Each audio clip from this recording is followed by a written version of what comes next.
Serangan balasan Israel ke Palestina semakin ganas usai dipermalukan Hamas sejak Sabtu 7 Oktober 2023.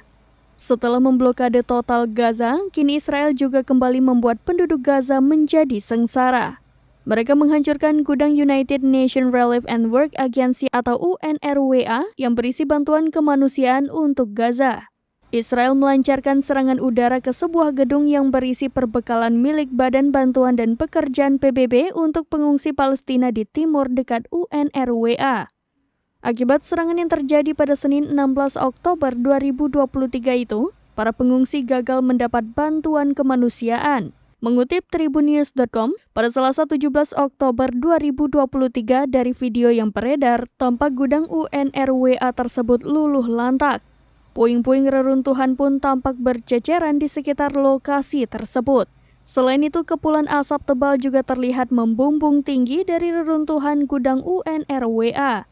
Di sisi lain, hingga saat ini, Israel juga menghambat mengirim bantuan kemanusiaan di jalur Gaza melalui penyeberangan Rafah. Mestinya, penyerangan Rafah itu merupakan lalu lintas keluar masuk jalur utama Gaza yang tidak ditutup secara resmi. Namun truk-truk pengangkut bantuan kemanusiaan tetap tidak dapat melintas akibat terus berlanjutnya serangan udara Israel di sisi Gaza.